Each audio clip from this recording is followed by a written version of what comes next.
Tugas presentasi. Judul pemanasan global. Pembahasan berikut. 1. Pengertian pemanasan global. 2. Dampak pemanasan global. 3. Penyebab pemanasan global. 4. Cara mengatasi pemanasan global. 1. Pengertian pemanasan global.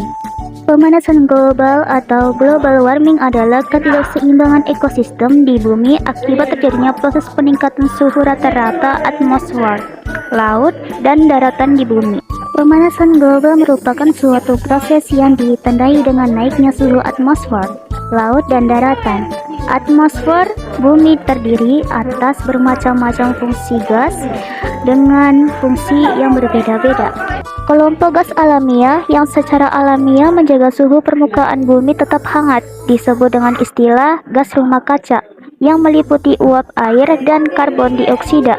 Gas rumah kaca yang paling banyak meningkat adalah metana, nitrogen oksida, dan CFC. Sebenarnya gas-gas tersebut berfungsi mengatur suhu permukaan bumi agar tetap hangat untuk didiami. Tetapi jika jumlahnya semakin banyak, maka semakin banyak pula radiasi IM yang akan dipancarkan ke arah permukaan bumi dan menyebarkan suhu permukaan bumi semakin meningkat. Suhu rata-rata permukaan bumi telah meningkat 0,74 plus 0,18 Celcius selama 1 tahun terakhir. IPCC Intergovernmental Panel on Climate Change menyatakan bahwa meningkatnya konsentrasi gas-gas rumah kaca disebabkan oleh aktivitas manusia yang berasal dari karbon dioksida yang merupakan hasil emisi pembakaran bahan bakar fosil. Seperti di bawah ini, emisi gas rumah kaca berdasarkan sektor. Yang pertama, penggunaan lahan, perubahan lahan, hutan 15%. Yang kedua, limbah 3%. Yang ketiga, industri 29%. Yang keempat, perumahan 11%. Yang kelima, perkantoran 7%. Yang keenam, transportasi 15%. Yang ketujuh, pertanian 7%. Yang kedelapan, penyediaan energi 13%. 2. Penyebab pemanasan global. 1. Konsumsi energi bahan bakar fosil. Bahan bakar fosil mengandung karbon sehingga pembakaran karbon pastilah menghasilkan gas rumah kaca, yaitu karbon dioksida. Gas rumah kaca yang dibuang ke atmosfer berkaitan dengan gaya hidup dan jumlah penduduk. Yang kedua, sampah organik. Sampah organik adalah sampah yang dapat mengalami pelapukan, misalnya daun, sayur, buah-buahan, kertas, dan kayu. Sampah organik menghasilkan gas rumah kaca, yaitu metana yang diperkirakan bahwa 1 ton sampah organik menghasilkan 50 kg gas metana. 3. Kerusakan hutan. Salah satu fungsi tumbuhan yaitu menyerap karbon dioksida dan mengubahnya menjadi oksigen. Gas karbon dioksida merupakan gas rumah kaca, sehingga kerusakan berarti hilangnya faktor penyerap gas rumah kaca karbon dioksida di atmosfer. Dengan kerusakan hutan, tentu saja penyerapan karbon dioksida tidak optimal, sehingga akan mempercepat terjadinya pemanasan global. 4. Pertanian dan peternakan. Sektor pertanian memberikan kontribusi terhadap peningkatan emisi gas rumah kaca melalui sawah-sawah yang tergenang yang menghasilkan gas metana, penggunaan pupuk, pembakaran sisa-sisa tanaman, dan pembusukan sisa-sisa pertanian. Sektor peternakan menyumbangkan emisi gas rumah kaca melalui kotoran hewan. Emisi gas rumah kaca peternakan meliputi 9% karbon dioksida, 37% gas metana, nitrogen oksida, serta amonia penyebab hujan asam. Dampak pemanasan global. 1. Iklim tidak stabil.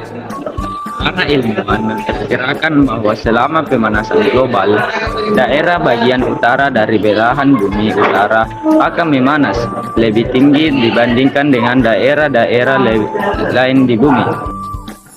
Akibatnya gunung-gunung es akan mencair dan daratan akan berkurang. Musim tanam akan lebih panjang di beberapa daerah. Suhu pada musim dingin dan musim akan cenderung meningkat. Daerah hangat akan menjadi lengkap karena banyak air yang menguap dari lautan. Kelembapan yang tinggi akan meningkatkan curah hujan. Selain itu, air akan lebih cepat menguap dari tanah.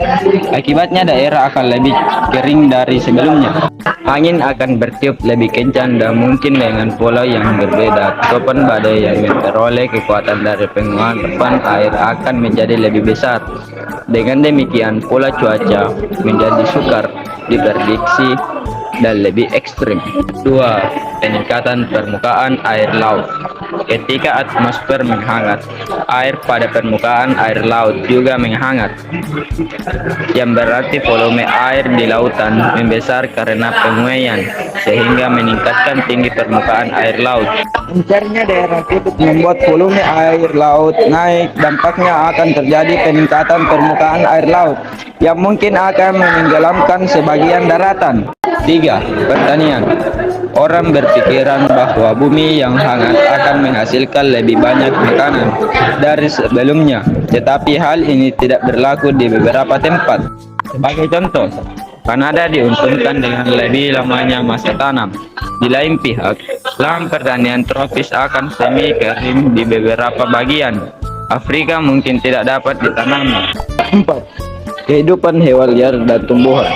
Hewan dan tumbuhan sulit untuk menghindari efek pemanasan global karena sebagian besar olahan telah dikuasai oleh manusia. Akibat pemanasan global, hewan cenderung bermigrasi ke arah kutub atau pegunungan untuk mencari wilayah yang lebih dingin. Tumbuhan akan mengubah arah pertumbuhannya, mencari daerah baru karena habitat lamanya menjadi terlalu hangat. Tetapi, pembangunan yang dilakukan manusia akan menghambat perpindahan ini, yang dapat membuat kemusnahan beberapa hewan. 5. Kesehatan manusia.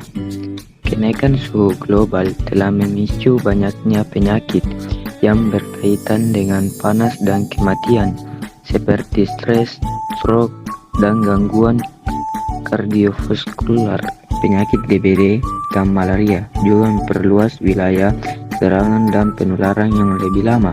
Penyebabnya adalah dengan meningkatnya suhu daerah subtropis yang memungkinkan perkembangan patogen di daerah tersebut. Cara mengatasi pemanasan global. 1. Konservasi lingkungan dengan reboisasi, penanaman pohon dan melakukan penghijauan lahan secara kritis. 2. Memakai energi yang bersumber dari energi alternatif seperti air, matahari, angin, dan bioenergi. Tujuannya agar penggunaan energi bahan bakar fosil berkurang. 3. Melakukan daur ulang dan efisiensi energi, serta upaya terhadap masyarakat luas dengan memberi pemahaman dan penerapan guna mencegah adanya pemanasan global.